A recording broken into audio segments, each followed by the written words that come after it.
ఇక ప్రేమ పెళ్లికి సహకరించాడని ఒక వ్యక్తిని అతి కిరాతకంగా పెట్రోల్ పోసి దారుణంగా కాల్చి చంపారు కొంతమంది దుండగులు. సో దీనికి సంబంధించిన బిగ్ బ్రేకింగ్ న్యూస్ ని మనము బిగ్ టీవీ డిజిటల్ ఎక్స్క్లూజివ్ గా చూస్తున్నాం. రంగారెడ్డి జిల్లా షాద్ నగర్ లో ఈ ఘటన చోటు చేసుకుంది. అసలు ఆ వ్యక్తి ఎవరు, చంపిన వాళ్ళు ఎందుకు చంపాల్సి వచ్చింది, ప్రేమ పెళ్లికి సహకరించాడనే కారణంతో రాజశేఖర్ అనే వ్యక్తిని అతి కిరాతకంగా చంపారు. ఆ వధువు ఎవరైతే ఉందో ఆ అమ్మాయికి సంబంధించిన బంధువులు. సో దీనికి సంబంధించిన న్యూస్ ని మనం చూస్తున్నాం. రంగారెడ్డి జిల్లా షాద్ నగర్ మండలం ఎల్లంపల్లిలో ఈ ఘటన అయితే చోటు చేసుకుంది. భవానీని ప్రేమించి పెళ్లి చేసుకున్నాడు చంద్రశేఖర్. అటు చంద్రశేఖర్ అదేవిధంగా రాజశేఖర్ ఇద్దరు కూడా అన్నదమ్ములని తెలుస్తోంది.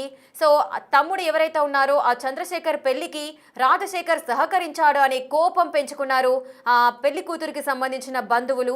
10 రోజుల కిందట ఊరు నుంచి ఆ ప్రేమ జంట అయితే వెళ్ళిపోయింది. అటు చంద్రశేఖర్ అదేవిధంగా చంద్రశేఖర్ని ప్రేమించిన అమ్మాయి. సో వారిద్దరు కూడా 10 రోజుల కిందట ఊరు విదిలి బయటకు వెళ్ళిపోయారు. చంద్రశేఖర్ పెళ్లికి అన్న రాజశేఖర్ సహకరించాడు అని కక్ష పెంచుకున్నారు ఆ వధువుకు సంబంధించిన బంధువులు.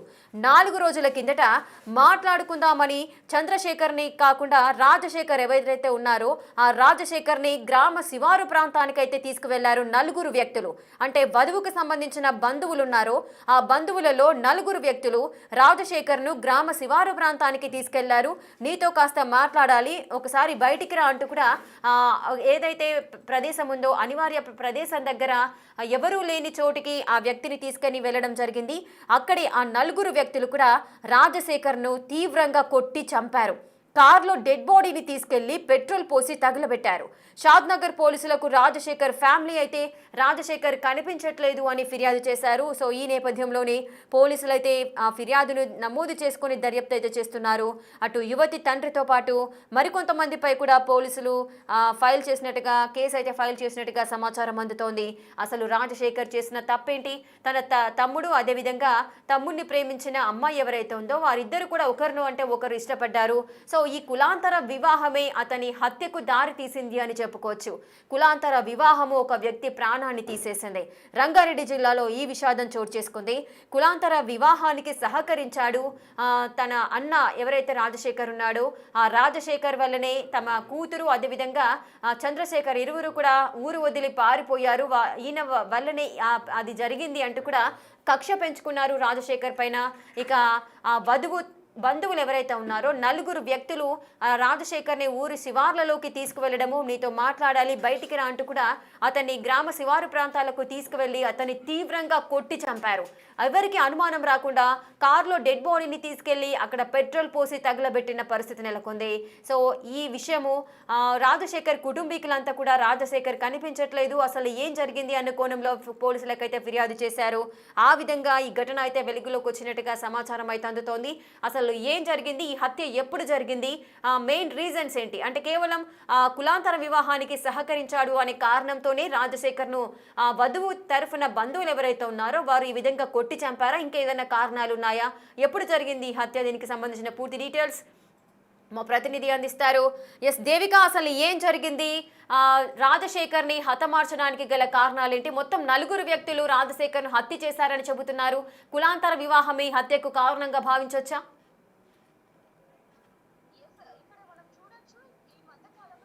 కులాంతర వివాహాలకి కావచ్చు, లేకపోతే ఎవరైతే పెళ్లి చేసుకుంటారో వాళ్ళకి సహకరించినా సరే వాళ్ళు ఎంత దారుణంగా చంపబడుతున్నారు అనేది మనం గతంలో చూడడం జరిగింది. అదే ఘటన ఇప్పుడు వెలుగులోకి వచ్చిందని చెప్పొచ్చు. షాద్ నగర్ లో ఇటీవల కాలంలో ఒక వ్యక్తి కనిపించట్లేదు అంటూ కూడా పోలీసులకు ఇన్ఫర్మేషన్ రావడం జరిగింది. అతని రాజశేఖర్ మనం ఇప్పుడు విజువల్స్ లో కూడా చూడడం జరుగుతుంది. అయితే అంతకంటే ముందు యన్మంగడ్ల గ్రామ సమీపంలో రోడ్డు పక్కన ఒక పొదల్లో ఒక మృతదేహం పడేసి ఉంది. ఆ మృతదేహం కూడా సగం ఖాళీ ఉండటంతో కొంతమంది చుట్టుపక్కల వాళ్ళు అది చూసి పోలీసులకు ఇన్ఫర్మేషన్ ఇవ్వడం జరిగింది. అక్కడి నుంచి కథ వెలుగులోకి వచ్చిందని చెప్పొచ్చు. ఇక్కడ నుంచి చూసుకుంటే గనక ఎవరైతే ఈ వ్యక్తి ఉన్నాడో అతను రాజశేఖర్ గా పోలీసులు గుర్తించడం జరిగింది. అతను కుటుంబం ఏంటి ఎక్కడ అన్న కోణంలో పోలీసులు దర్యాప్తు చేపట్టినప్పుడు షాద్ నగర్ లో అయ్యప్ప కాలనీలో నివాసం ఉంటాడు. అతని తమ్ముడు చంద్రశేఖర్ ఆటో నడుపుతూ కూడా ఉపాధి జీవనం కొనసాగిస్తున్నాడు.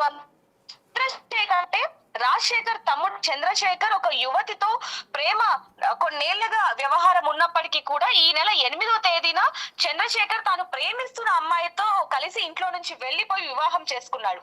ఆ నేపథ్యంలో యువతి తల్లిదండ్రులు ఎంతగా వెతికినా, ఎక్కడ పోలీస్ స్టేషన్ కి కంప్లైంట్ ఇచ్చినా, లేకపోతే మొత్తం చుట్టుపక్కల గాని మొత్తం ఎంత వెతికినా కూడా ఎటువంటి ఆచూకీ దొరకపోవటంతో రాజశేఖరే తన కూతురు వెళ్లిపోవటానికి సహకరించాడు అంటూ కూడా కొంతమంది చెప్పటంతో కక్ష పెట్టుకున్న యువతి తల్లిదండ్రులు, సోదరుడు, కుటుంబ సభ్యులు వీళ్ళందరూ కూడా చంద్రశేఖర్ ఇంటికి వెళ్లి రాజశేఖర్ ఉన్నాడా అని కనుక్కోవటం, అదే విధంగా అంటే వీళ్ళిద్దరు లేచిపోయి అంటే పారిపోయి పెళ్లి చేసుకున్న తర్వాత ఎక్కడున్నారన్న ఆచూకీ కేవలం చంద్రశేఖర్ కే తెలుసు అంటూ కూడా, అంటే రాజశేఖర్ కే తెలుసు అంటూ కూడా కొంతమంది చెప్పడంతో రాజశేఖర్ కే ఈ విషయం తెలుసు, అతనే వీళ్ళకి సహకరించాడు అని చెప్పి యువతి కుటుంబ సభ్యులు, అన్నదమ్ములు అందరూ కూడా రాజశేఖర్ కి మాయమాటలు చెప్పి మీతో కొంచెం మాట్లాడాలి అని ఎవరు లేని ప్రదేశానికి కారులో తీసుకెళ్లి అక్కడే పొడిచి చంపడం జరిగింది. చంపిన తర్వాత ఎవరికి దొరకకూడి మృతదేహం కనుక దొరికితే మేము ఎక్కడ బయటపడతామేమో అని చెప్పి పొదల్లోకి తీసుకెళ్లి అక్కడ పెట్రోల్ పోసి మరి నిప్పంటించడం జరిగింది. ఇదంతా కూడా 13వ తారీఖు వెలుగులోకి వచ్చిందని చెప్పొచ్చు. పోలీసులు కూడా కేసు నమోదు చేసుకొని విచారణ చేపడుతున్న నేపథ్యంలో ఈ యువతి కిడ్నాప్ కేసు అనేది వెలుగులోకి రాగా ఈ హత్య కేసు అనేది బయటపడిందని చెప్పొచ్చు. కానీ కేవలం సహాయం చేశాడన్న కోపంతోనే ఇంత దారుణంగా చంపడం అనేది కూడా. దేవిక, ఎవరైతే హత్య చేశారో మరి వారిని పోలీసులు అదుపులోకి తీసుకోవడం జరిగిందా? విచారణ ఎంతవరకు వచ్చింది? రాజశేఖర్ ని చంపడానికి గల కారణం కూడా కేవలం సహకరించాడు అన్న కోపంతోనే ఎవరైతే యువతి కుటుంబ సభ్యులు ఉన్నారో వాళ్ళే ఈ హత్యకి గల కారణం అనేది కూడా పోలీసులు నిర్ధారించడం జరిగింది. మృతదేహాన్ని కూడా కుటుంబ సభ్యులకు అప్పగించడం జరిగింది. ఇదంతా జరిగిన తర్వాత విషయాలన్నీ కూడా కుటుంబ సభ్యులందరూ కూడా చెప్పారు. ఇంకోటి ఇక్కడ ముఖ్యంగా చూసుకుంటే రాజశేఖర్ ఎటు వెళ్తున్నాడు, ఎవరితో మాట్లాడుతున్నాడు అనేది కూడా ముందు నుంచే నిఘా పెట్టారు ఈ యువతి తల్లిదండ్రులు అనేది కూడా ఇంటర్వ్యూలో తెలిసిందని చెప్పొచ్చు. ఏదైనప్పటికీ కేవలం సహకరించాడు అన్న అనుమానంతో ఇంత దారుణంగా చంపడం కరెక్ట్ కాదు అంటూ కూడా అక్కడ స్థానికులు కూడా చెప్పడం జరిగింది. అదే విధంగా పోలీసులు కూడా వాళ్ళని అదుపులోకి తీసుకొని అయితే ఇంట్రోగేషన్ చేస్తున్నారని చెప్పొచ్చు.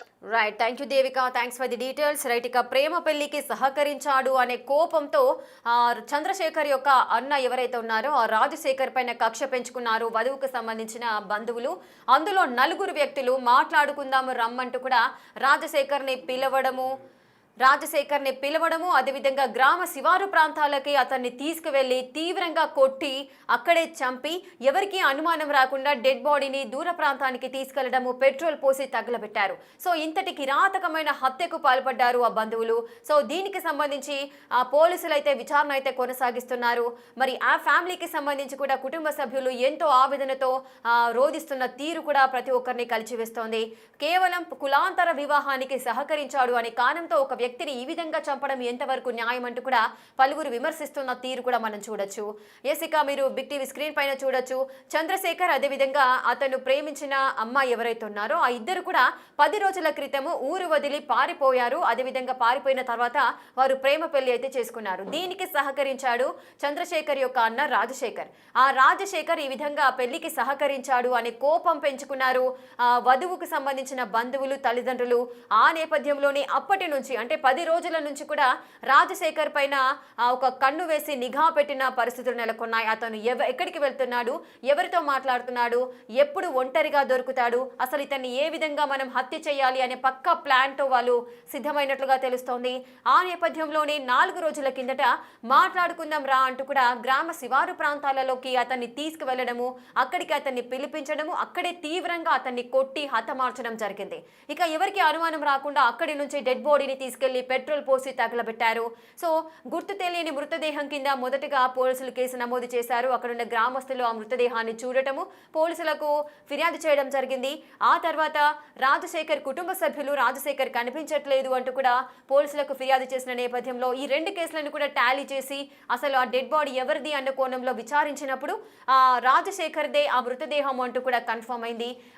చంపిన వాళ్ళు కూడా వధువుకు సంబంధించిన బంధువులే అంటూ కూడా క్లారిటీనిచ్చారు పోలీసులు. ఇప్పుడు విచారణ అయితే కొనసాగుతోంది. రాజశేఖర్ కుటుంబ సభ్యుల రోదన కూడా మిన్నంటుతుంది. అసలు వాళ్ళు ఏమన్నారు ఒకసారి చూద్దాం. మన కొడుకుని చంపేసిండ్రు. నా చిన్న కొడుకు వేరే ఇంటర్ క్యాస్ట్ అమ్మాయిని ప్రేమించిండు అని చెప్పి వాడిని పోయిన నెల 9వ తారీఖు నాడు ఇష్టం వచ్చినట్టు వెంబడించి ఆయన దోస్తులతోటి కాగల వెంకటేష్ ఆయన బామ్మర్దులు వాళ్ళు ఎవరెవరో కలిసి ఇష్టం వచ్చినట్టు కొట్టి కరిగట్లేసి కొట్టిండ్రు. ఇక ఆ రోజు ఏజ్ లేదని ఆయన పిల్లని దాపెట్టుకున్నాడు. ఏజ్ లేకుంటే లేకపోయాని మేము కాపాడుకొని మా పిల్లానికి మేము బుద్ధి చెప్పుకున్నాము, ఇంట్లోకి తెప్పించుకున్నాం సార్.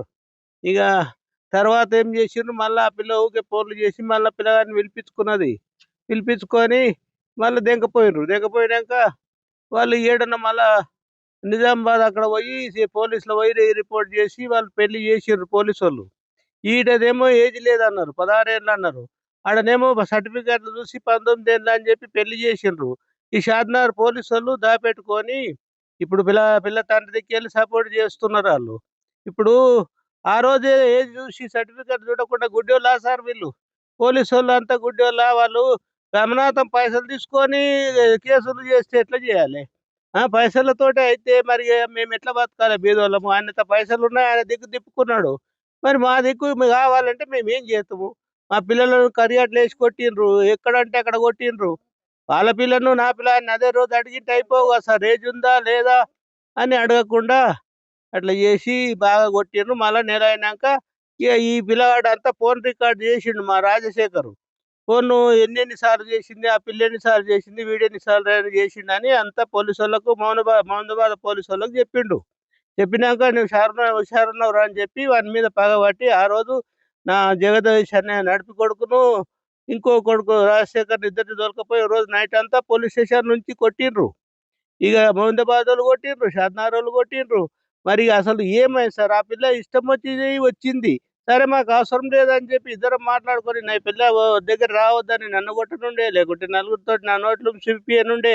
అనవసరంగా నేను ఆయనకి ఇన్ఫర్మేషన్ ఇచ్చిన, శ్రీరాములని కానిస్టేబుల్ ఎస్ఐఓ ఆయనకి ఇచ్చిన, పిల్లకి ఇట్లా పోయేటట్టున్నదా మీ పిల్లలు మీరు జాగ్రత్త పెట్టుకోండి అని చెప్పాక కూడా ఆయన లాపరవ చేసి మా మీద ఇట్లా చేస్తే మమ్మల్ని చంపేస్తే మేము ఎవరు చెప్పుకున్నాను సార్? నా కొడుకును, అన్నం పెట్టే కొడుకును చంపేసిండ్రు. మరి నేను ఎవరికి ప్రభుత్వాలలో మా ఎస్సీలకు లేకుంటే మా కులాలకు ఇది కావద్దా సార్? మా కులాలు చాలా ఇది అయినాయి సార్. అన్నంత మాత్రం డబ్బు ఉంటే ఇంత అహంకారం ఎందుకు సార్ వాళ్ళకు? మేము ఎవరి దగ్గర వాళ్ళు కుల పిచ్చి ఎందుకు సార్ ఇంత? ఆ పిల్లకి చెప్పుకోండి, మా పిల్లగాడు అవసరం లేదు సార్ మాకు. మా పిల్లలు మా కులం పిల్లలు దొరుకుతారేమో. ఆ పిల్లగాడు ఫోన్ చేయకుంటే పోకపోవు కదా. తొలిత 9వ తారీఖు నాడే పంచాయతీ దిగుతుండే ఆయన. శ్రీకాంత్ ఎస్ఐ అంటే ఆయన అందరినీ ఉరుకురుకులాడి కొట్టిండు ఆయన. మరి ఆయనది ఏమిందో చూడండి. ఈ పోలీసు షాద్నగర్ ఉన్న వాళ్ళు మాత్రం మా 9వ తారీఖు నాడు మొత్తం ఆయనకు సపోర్ట్ చేసినందుకు ఇట్లా జరిగింది. దయచేసి చర్య తీసుకొని మా పిల్లగానికి ఎట్లా జరిగిందో అట్లా వానికి కూడా జరగదు సార్. వెంకటేష్ అనేటోడు వాడు మంత్రాలు చేసి ఇంతకుముందు కాంప్లైంట్ ఎస్సీ యాక్ట్ కింద బుక్ చేయమంటే బుక్ చేస్తలేరు. లెటర్ ఇచ్చిన, లెటర్ కూడా 13వ తారీఖు నాడు ఏఎస్పీకి ఇచ్చిన. ఇక ఎవరు కూడా పట్టించుకోకుండా దాన్ని డీలే చేస్తే ఇంత పని అయింది సార్. అదే రోజు పట్టించుకుంటే ఇంత కాకపోవు కదా సార్. ఊర్లో కూడా 5-6 మందిని ఎత్తుకపోయినరు. వాళ్ళు మొగలు లేరు, పిల్లలు లేరు. వాళ్ళు 5-6 మంది లేరు ఊళ్ళో. ఎక్కడ మాయం చేస్తున్నారో అర్థమైతలేదు. మీరు వెరిఫై చేయండి, ఎవరెవరింటి కాడ ఎవరు లేరో ఎవరున్నారో మొత్తము వెతకండి. అటు ఇంకా ఎంతమందికి జరుగుతున్నదా? చిన్న ఊరే కానీ 5-6 మంది మిస్ అయ్యారు సార్. చాలా మిస్సింగ్లో ఉన్నారు. మరి ఎవడు చేస్తున్నాడు ఏందో? మీరు పెద్ద పెద్ద లెవెల్లో చేస్తారో ఏడ చేస్తారో మీ దయ సార్. మాకైతే న్యాయం చేయండి. నా కొడుకును, చేతికి వచ్చిన కొడుకును చంపిండ్రు సార్. చంపి కాల్చి. నా పేరు శివప్రసాద్, ఇల్లంపల్లి గ్రామం. ఇట్లా మా చిన్న తమ్ముడు చంద్రశేఖర్ అని చెప్పి పేరు. ఆయన ఇదే ఊరికి కావలి వెంకటేష్ అంటే ఆయన్ను బిడ్డను లవ్ చేసి అది చేసిండు. ఆయనకు సపోర్ట్ చేస్తుందని చెప్పి మా రాజశేఖర్ అంటే ఆయన ఇప్పుడు చనిపోయిన ఆయన సపోర్ట్ చేస్తుందని చెప్పి పోయిన నెల 9వ తారీఖు కేసు పెట్టేసి చేసేది షాద్నగర్ పిఎస్లో. ఇక ఆ నుంచి వాళ్ళ పోలీసు వాళ్ళకు మొత్తం కావలి వెంకటేష్ ఏమైతే చేసిండో వాళ్ళు మొత్తం కావలి వెంకటేష్ సైడే మాట్లాడేది చేసిండు. నాకేం సపోర్ట్ చేయలేదు, ఏం చేయలేదు. సరే అని చెప్పి ఆ పిల్ల అక్కడ ఉంది, ఆ పిల్ల మేజర్ కాదు మైనర్ అని చెప్పి అది చేసి మాట్లాడి అక్కడి నుంచి అక్కడనే చేసుకొని తీసుకొని పోయారు. మేము అది చేసుకొని సపోర్ట్ చేయకుండా మా అంతలో మేము వచ్చినాము, వాళ్ళతో వాళ్ళు వెళ్ళిపోయారు. సరే అని చెప్పి ఊకున్నాక సరే అని చెప్పి ఆ పిల్లని వాళ్ళు తీసుకొని పోయారు. చేసుకొని మా అంతలో మేము అది చేసుకొని ఉన్నాము. ఇక అంతా అయిపోయినాక సరే అని చెప్పినాక మళ్ళీ కరెక్ట్ పోయిన నెల 9వ తారీఖు నుంచి మళ్ళీ నెల 9వ తారీఖు 8వ తారీఖు మళ్ళీ సేమ్ అదే రిపీట్ అయ్యి ఆ పిల్ల మళ్ళీ ఫోన్ చేసి మా తమ్ముడు, చిన్న తమ్ముడు మా అంతకు ఉన్నాడు. మళ్ళీ ఆ పిల్ల ఫోన్ చేసి నువ్వు వస్తావా లేదా, లేకపోతే నేను చచ్చిపోతా అని చెప్పి అని అది చేసి పోయేటప్పుడు ఈయన అదే మా తమ్ముడు కొంచెం సపోర్ట్ చేసిన అని చెప్పి ఏదో సీసీ ఫుటేజ్ ఏదో నువ్వు చూసి అది చేసి ఇంతకుముందు కూడా నువ్వు సపోర్ట్ చేసావు కాబట్టి అని చెప్పి రాజశేఖర్ తీసుకుపోయి కావలి వెంకటేష్ బుధవారం రోజు నైట్ 11 రాత్రి అది చేసుకుని కార్లో సిఐ సాబ్ పిలుస్తుండు రా అంటని చెప్పి నేను కానిస్టేబుల్ అని చెప్పి డోర్ కొట్టి ఆ కార్లు ఎక్కించుకొని పోయిండు. ఆ ఊరికి ఏ ఊరికి సంబంధించిన ఆయన శ్రీకాంత్ అంటే ఆయన ఈయన ఇల్లు అని చెప్పి ఇల్లు దగ్గర నుండి మరీ చూపించి ఆ కార్లు ఉన్న వాళ్ళు ఎవరెవరో 5 మంది చేసుకొని 5-6 మంది ఉన్నారంట. ఆయన కార్ దిగినంబడే మా రాజశేఖర్ని కార్లు ఎక్కించుకొని పోయారంట. ఆ నుంచి కార్లు ఎక్కించుకొని ఎక్కడ కార్లు డైవర్ట్ చేసిరో కార్ డైవర్ట్ చేసి అది చేసుకొని తీసుకొని పోయారు. రాజశేఖర్ షాద్నగర్ అయ్యప్ప కాలనీలో చేసుకొని ఉంటాడు. ఆయన భార్య ఆయన ఇద్దరు కలిసి డోర్ కొట్టి బయటికి తీసుకొని పోయి చెయ్యి పట్టి తమ్ముడిని ఆయన భార్యని ఇద్దరిని గుంజుకోవడానికి అని చెప్పి తీసుకొని పోయారు.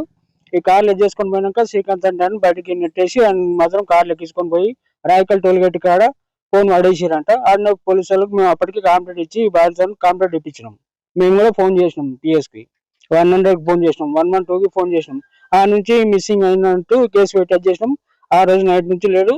ఇక తెల్లారి మాకు 2-3 రోజుల తర్వాత ఇన్ఫర్మేషన్ ఏంటంటే నైట్ నిన్న ఇట్లా బాడీ ఉంది గుర్తుపట్టిన అని చెప్పి మామూలు అది చేసి పిలిపించి మామూలు ఆడికి గవర్నమెంట్ హాస్పిటల్ కాడికి పిలిపించి అది చేసారు.